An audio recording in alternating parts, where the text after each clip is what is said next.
예, 여러분, 생각하고 기억하고 모두 내 안에서 일어나는 일입니다.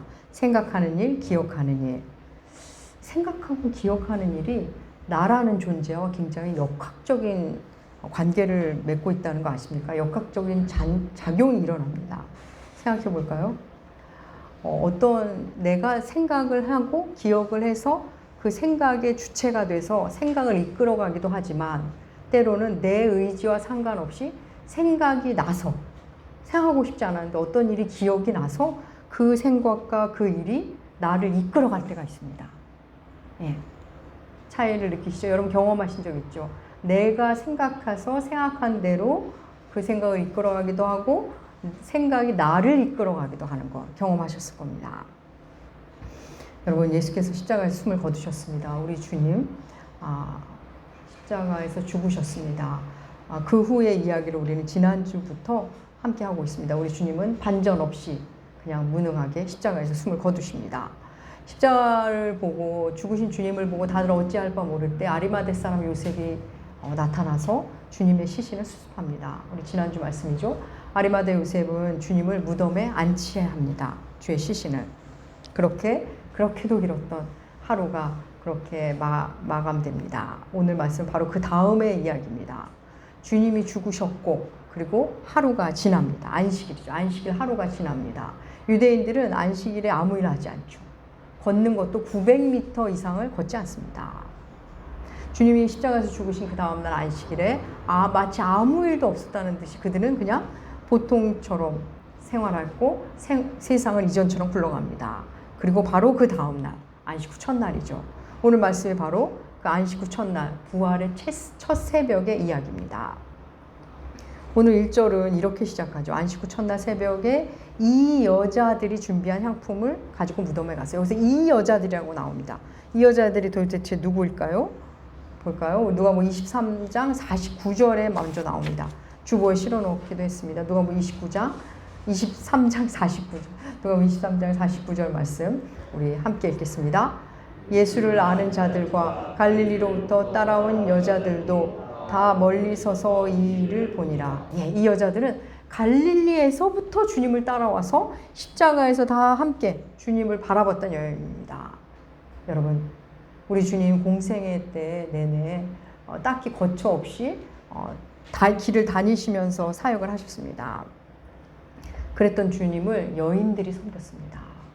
주님의 옷을 빨아들였고 주님이 드실 것도 수시로 마련해서 스스로 만들어서 주님을 챙겨드렸습니다. 이 여인들 주께서 숨을 거두실 때도 함께 있었습니다.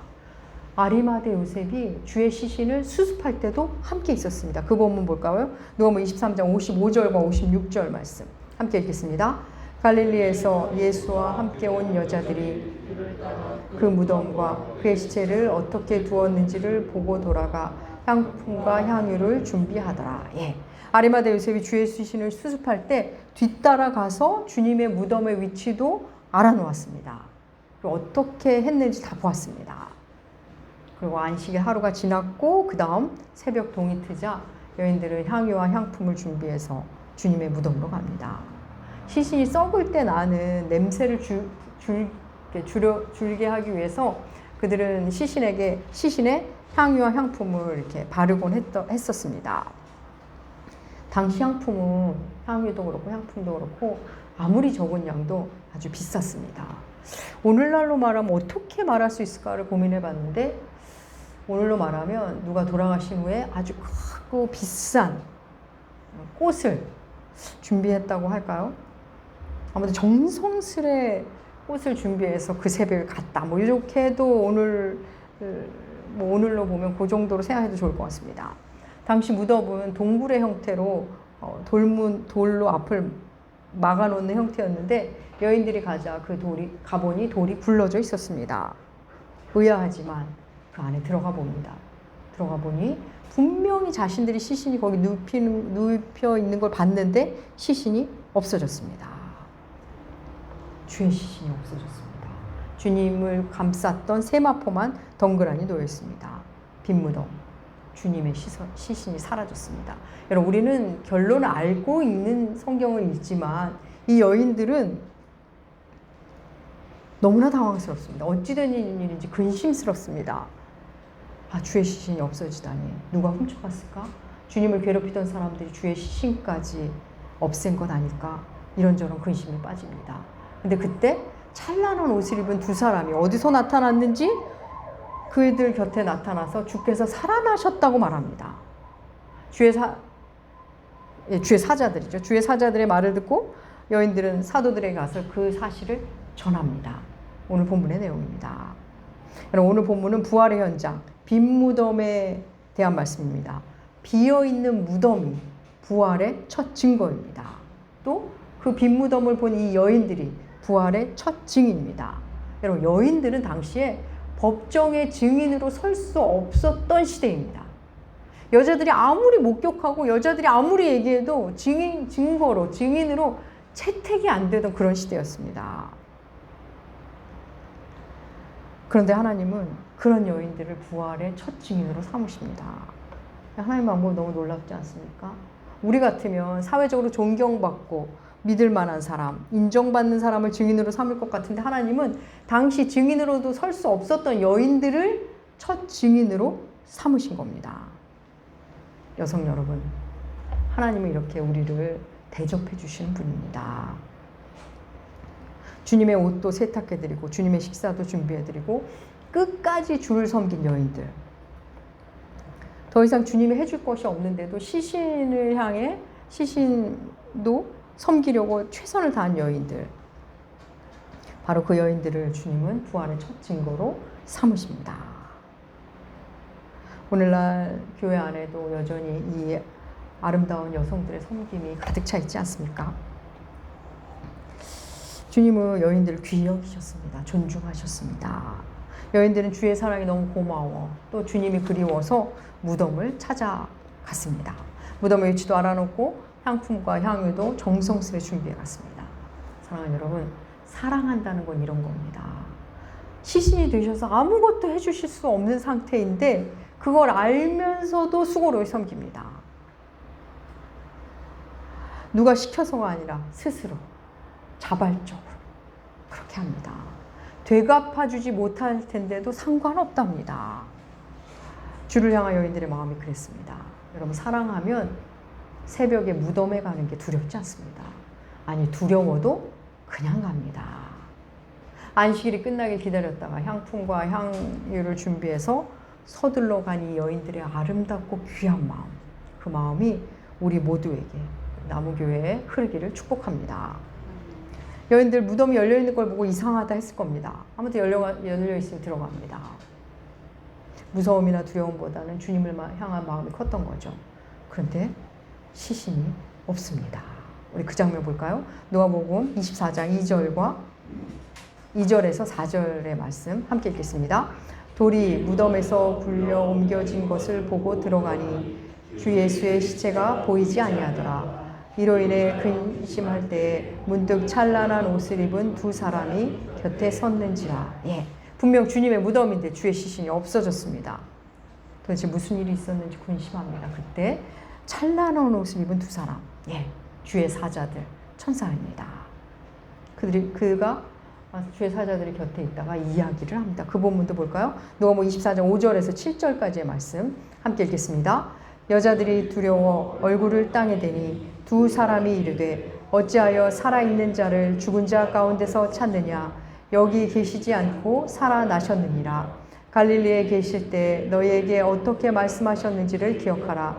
이르시기를 인자가 죄인의 손에 넘겨져 십자가에 못 박히고 제3일에 다시 살아나야 하리라 하셨느니라 한데, 찬란한 옷을 입은 두 사람 여인들은 두려워서 얼굴을 땅에 댑니다. 엎드린 거죠. 얼굴을 땅에 대고 엎드린 그들에게 주의 사자가 말합니다. 주는 살아나셨다. 갈릴리에 계실 때 하셨던 말씀을 기억해봐라. 이렇게 말합니다. 이 여인들 주의 사자의 말을 듣고 나니 주님의 말씀이 기억이 납니다. 8절이 그렇게 시작되죠. 그들이 예수의 말씀을 기억하고, 오늘 설교 제목이기도 합니다. 예수의 말씀이 기억이 납니다. 인자가 사람들의 손에 넘겨져서 고난을 받고 십자가에서 죽고 사흘 만에 살아나리라 한 그 말씀이 기억이 납니다.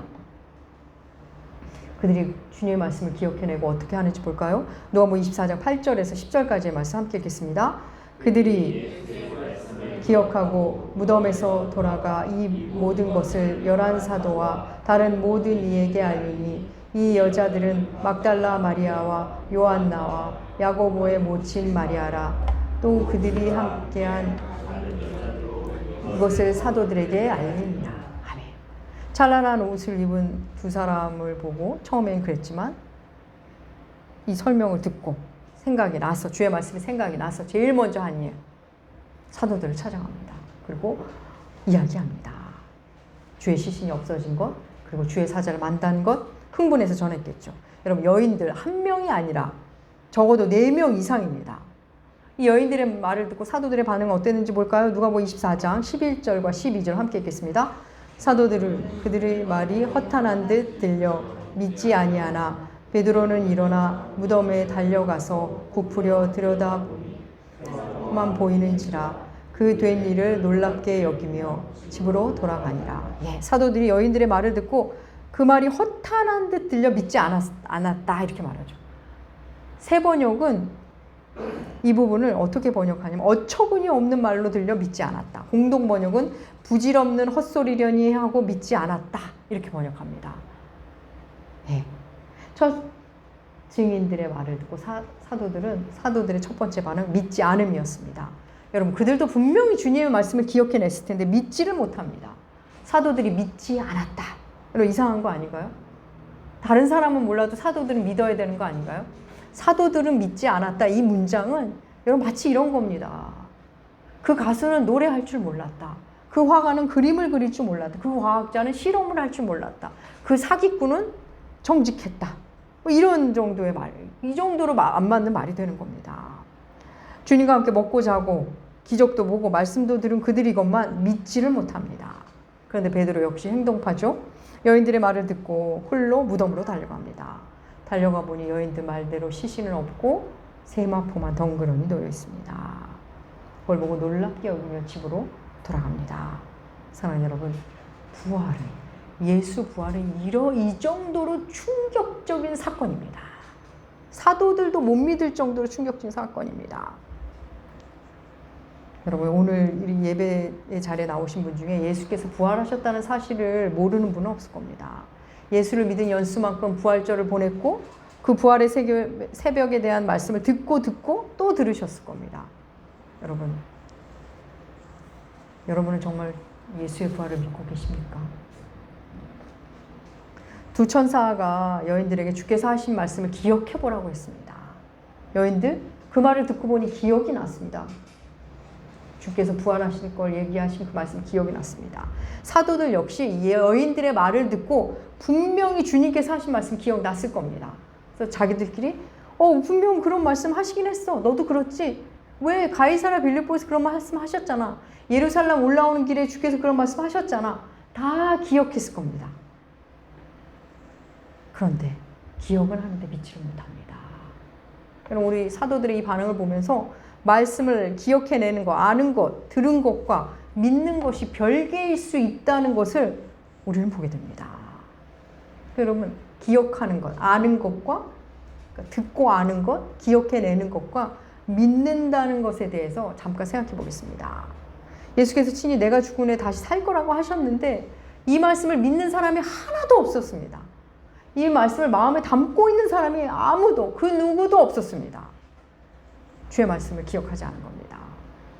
천사가 말하기 전까지는 어느 누구도 그걸 떠올리지 않았습니다. 근데 천사가 말을 하자 기억을 해내죠. 근데 기억난 후에는 믿는 자와 믿지 않는 자로 나뉘게 됩니다. 사도들은 기억은 했지만 믿지를 못합니다. 여러분, 이 상황을 주님 입장에서 한번 생각해 볼까요? 주님은 그렇게 생각하지는 않으실 겁니다.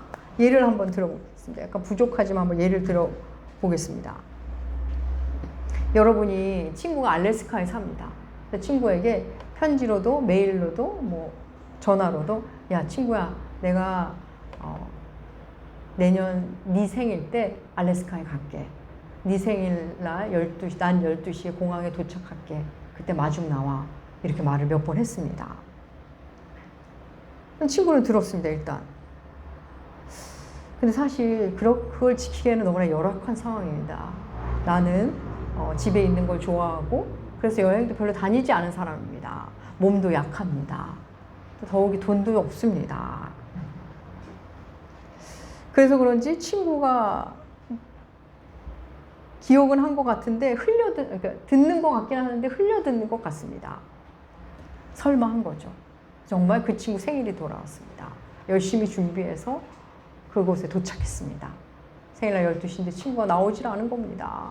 그래서 친구에게 전화를 했습니다. 야, 친구야, 내가 말했잖아. 네 생일 12시에 공항에 도착한다고. 왜 안 나왔어? 기억 안 나? 친구가 내 말을 듣고 기억하지. 기억은 하는데 설마 너 거짓말이지. 너 지금 한국에서 전화하는 거지. 라면 어떠시겠습니까? 주님이 분명 말씀하셨고 다 들었고 기억도 하는데 막상 그 말씀이 성취되니 믿지를 못합니다. 그럼 제자들은 육신이 되어 오신 말씀 예수 그리스도를 경험한 사람들입니다. 그들은 예수님의 말씀을 들었고 예수님을 보았고 만졌고 그분의 목소리를 들었습니다. 이제 십자가 이후 예수님은 더 이상 그런 방식으로 그들에게 나타나지 않습니다. 그들은 이제 예수님 없이 예수님의 말씀을 떠올리면서 살아야 하는데 기억도 나지 않고 천사들이 기억나게 해줘도 믿지를 않습니다. 사랑하는 여러분, 사도들의 이런 모습, 우리들의 모습 그대로입니다. 나름 교회도 열심히 다니고 성경도 열심히 읽습니다. 그런데 결정적인 때 말씀이 기억이 나지 않습니다. 하나님이 날 사랑하신다는 그 말씀이 기억이 나질 않습니다. 그냥 주님이 없는 것 같습니다. 지금 일이 잘 안 풀리니까 하나님이 날 돌보신다는 것이 생각이 안 납니다. 내 계획대로 됐으면 좋겠는데 계획대로 안 되니까 하나님이 살아계시다는 그 말씀 전혀 생각이 안 납니다. 그럴 때 주님은 주의 사자를 통해 주님의 사람을 통해 말씀을 기억하게 하십니다. 하나님은 당신을 사랑하십니다. 하나님 당신을 돌보십니다. 누군가를 통해 말씀해 주죠. 그럼 그게 생각나지만 그걸 또 우리는 뭉개버립니다. 사랑하기 힘들 때 사랑하라는 말씀을 기억나게 도와주는데도 내 마음에는 미움이 더 힘이 세서 그 말씀을 뭉개버립니다. 그러면 주의 말씀을 생각나게 하는 존재. 예. 맨 앞에가 교회죠, 교회. 교회 가면 자꾸 말씀을 기억하게 합니다. 기억나게 합니다. 기억할 말씀을 넣어주고 또 그 말씀을 꺼내도록 도와줍니다. 사랑하는 여러분, 이 여인들 빈무덤을 보고 아, 우리 주님 부활하셨구나 이러지 않았습니다. 주의 사자를 통해 얘기를 들은 뒤에 주님의 부활을 알게 됩니다. 사랑하는 여러분, 부활이 이 땅의 사건이 아니기 때문에 먼저 경험한 누군가를 통해 전해 듣게 됩니다. 그러면 그러니까 내 안에 있는 말씀이 생각이 나서 실제로 그것을 체감하게 되는 겁니다. 여러분, 하나님은 우리가 빈무덤을 보고도 믿지 않을 걸 아셨기에 천사까지 보내서 말씀을 떠올리게 하셨습니다. 여러분, 여기서 우리가 알아야 할 것은 우리 안에 무엇보다도 떠올릴 수 있는 말씀이 있어야 한다는 겁니다. 우리 안에 말씀이 없으면 기억날 말씀도 없습니다. 떠오를 말씀도 없습니다. 주의 십자가 부활에 대해 하나님이 나를 얼마나 사랑하시는지에 대해서 기억해낼 말씀이 먼저 내 안에 있어야 합니다. 그러려면 그걸 들려주는 존재가 있어야 하죠. 그리고 들려준 다음에 그것이 생각나게 할 존재가 또 있어야 합니다. 여러분은 다 있습니다. 교회에 속해서 말씀을 듣고 배우고 있고 또 그 공동체가 계속 그 말씀을 상기하도록 도와주니 여러분 둘 다 있습니다. 그런데 여러분, 말씀을 듣기도 하고 배우기도 하고 또 기억도 나고 하는데 믿어지지 않는다면, 믿어지지 않는다면 그럼 어떻게 해야 할까요? 아무리 얘기를 해줘도 아무리 보여줘도 믿어지지가 않는다는데 어떻게 할까요? 그러면 내 입장에서 저렇게 열심히 나한테 설명을 하시는데 저렇게 열심히 나한테 막 보여주시고 섬겨주시는데 난 안 믿어진다면 여러분 어떻게 하시겠습니까? 그때 우리가 해야 할 일은 주님이 들려주신 그 말씀을 앞에서, 십자가 앞에서 말씀을 진지한 마음으로 정말 그런가 생각하고 하나님께 묻는 겁니다. 성경이 하나님의 말씀이라는데, 말씀이 내게 죽고 사는 거와 연관이 되었다는데, 하나님이 그렇게 날 사랑하셨는데 그게 정말일까? 진지한 마음으로 궁금해하고 하나님께 묻는 겁니다. 그러면 하나님이 알아서 해주십니다. 사랑하는 여러분, 제가 자주 말씀드리죠. 그 사람이 믿을 만한지 아닌지는 어떻게 한다고요? 만나봐야 합니다. 자꾸 만나보면 압니다. 그가 믿을 만한 사람인지 아닌지. 하나님을 자꾸 만나면 하나님을 믿을 수밖에 없습니다. 우리가 하나님을 궁금해하기만 하면 하나님은 우리에게 오십니다. 우리를 만나주십니다. 하나님에 대해 말씀 앞에서 우리가 진지한 사람이면 하나님이 다 만나주십니다. 그러면 기억나게 해주시는 분도 하나님이고 믿음을 주시는 것도 하나님이라는 걸 우리 만나게 됩니다. 우리 요한복음 16장 4절 말씀 읽어볼까요? 요한복음 16장 4절 주보에 실었습니다. 함께 읽겠습니다. 오직 너희에게 이 말을 한 것은 너희로 그때를 당하면 내가 너희에게 말한 이것을 기억나게 하려 함이요 처음부터 이 말을 하지 아니한 것은 내가 너희와 함께 있었음입니다. 예, 기억나게 하려 함이라. 기억나게 하나님이 도와주신다는 겁니다. 일단 들으면 스치듯 지나간 말씀인데 그냥 내가 예배 시간에 좀 졸면서 들었는데 그냥 모임에 나가서 그냥 들었는데 그때가 되니 놀랍게 기억이 납니다. 그냥 떠올립니다. 그걸 하나님이 해주시겠다는 겁니다. 내가 기억나게 해줄 거다. 예, 사랑하는 여러분, 보이지 않는 것에 대해 내가 경험하지 못한 것에 대해서는 우리가 믿음이 필요합니다. 근데 확실히 알고 확실히 경험하면 믿음이 필요 없어지는 부분이 있습니다. 그냥 아는 거죠. 기정사실이니까 그냥 아는 겁니다. 예를 들어서 케이블카를 이렇게 안전하지 못할까 봐 못하는데 믿지를 못하는 거죠. 케이블카가 안전하지 못하는 것을. 그냥 알기는 알아요. 사람들이 저렇게 타니까 안전하겠지. 근데 나는 믿지 못하겠어. 근데 어느 날 내가 경험해 봅니다. 타보니까 안전합니다. 그러면 이제 저 케이블카는 안전할 걸 내가 믿어 이러지 않아도 되죠. 저 그냥 안전해. 그냥 아는 걸로 바뀝니다. 기정사실에는 여러 믿음이 필요 없어집니다. 관계로 볼까요? 우리 엄마가 내 엄마인 게 믿음이 필요합니까? 그냥 아는 겁니다. 우리 엄마야 이러지. 우리 엄마인 것 같아. 우리 엄마임을 믿습니다. 우리 엄마임을 나는 믿어. 이런 사람 없지 않습니까? 그냥 아는 겁니다. 우리 엄마라는 걸. 여러분, 하나님이 내 아버지심을 처음에는 믿고 싶고 믿습니다로 이렇게 시작되지만 그 사랑을 알고 만나면 하나님은 내 아버지야. 그냥 이렇게 아는 것으로 정착이 됩니다. 하나님 우리의 믿음이 거기까지 가게 하십니다. 여러분, 우리 알미라는 것은 믿음을 가운데 두고 믿음 이전의 암과 믿음 이후의 알무로 나눠질 수 있습니다. 뭐 이런 거죠. 케이블카를 탈 때 그냥 알기는 알아. 근데 믿을 수는 없어. 근데 타고 나면 믿어져. 그러면 이제 안전해 알게 되죠. 내가 저걸 타지 않는 것은 안전을 의심해서가 아니라 안전하지만 내 마음이 좀 나는 그렇게 즐기질 못해. 무서워서 못 타. 이렇게 바뀌는 겁니다. 조금 설명이 되시죠? 믿음에 대해서도 마찬가지입니다. 하나님에 대해서도. 하나님이 날 사랑하는 걸 믿어.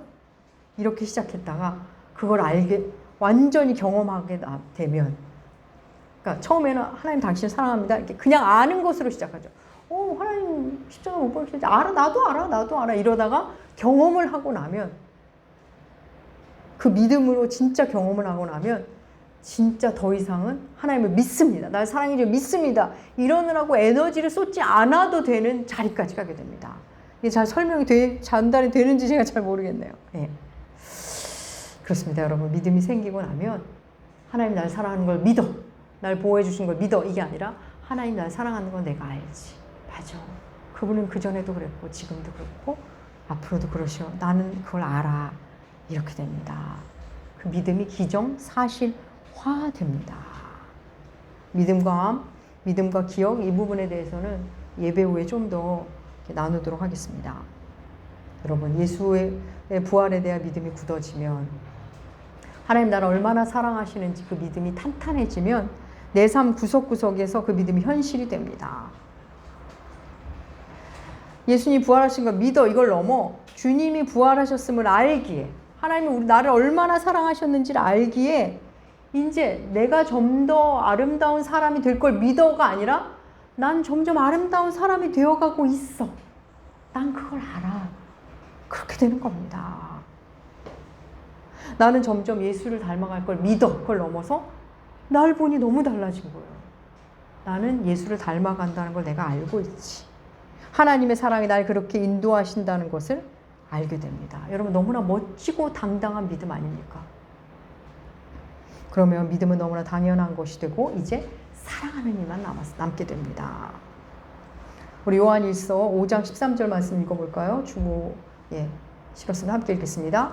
내가 하나님의 아들의 이름을 믿는 너희에게 이것을 쓰는 것은 너희로 하여금 너희에게 영생이 있음을 알게 하려 함이라. 하나님의 아들의 이름, 예수의 이름을 믿는 너희에게 영생이 있음을 알게 하려 한다. 믿는 너희에게 알게 하려. 여러분 넉넉히 알면 안 믿어져서 믿습니다. 이러고 안 해도 그 일을 하는데 에너지를 안 쏟게 됩니다. 사랑하는 여러분, 예수 부활의 첫 증거 빈무덤입니다. 내 예상을 완전히 뒤집고 나타난 빈무덤. 그 앞에서 느껴지는 당혹감, 하나님이 없어진 것 같은 느낌, 내 주님이 없는 것 같은 두려움, 황망을 만날 때 여러분 기억하십시오. 이제 부활의 예수를 만날 차례입니다. 말씀을 많이 집어넣으시고 말씀을 많이 들으시고 그 말씀을 많이 꺼내서 기억하십시오. 그 말씀이 하나님의 말씀임을 먼저 믿으십시오. 그 믿음이 하루하루 계속되다 보면 그 믿음조차 필요 없어지는 알의 자리로 가게 됩니다. 그러면 그 알만큼 사랑이 됩니다. 믿음의 크기만큼 사랑하는 자가 됩니다. 사랑하는 남국의 교회 여러분, 끝내 하나님 믿는 걸 넘어 하나님을 아는 자로서 큰 사랑 안에 거하며 하나님을 사랑하고 자신을 사랑하고 하나님 이웃을 사랑하는 그런 자로, 아는 자로 살아가시는 여러분들 되시기 주의 이름으로 축복합니다. 기도하겠습니다. 하나님 아버지, 우리를 사랑하는 주님의 사랑이 얼마나 큰지 아는 것을 넘어 믿고 믿는 것을 넘어 온 존재로 받아들이며 아는 우리가 되게 하여 주시옵소서. 우리를 얼마나 사랑하시는지를 알고 하나님의 사랑을 받은 자답게 큰 사랑으로 우리의 남은 삶을 살게 하여 주시옵소서. 감사드리며 존귀하신 예수님의 이름으로 기도합니다. 아멘.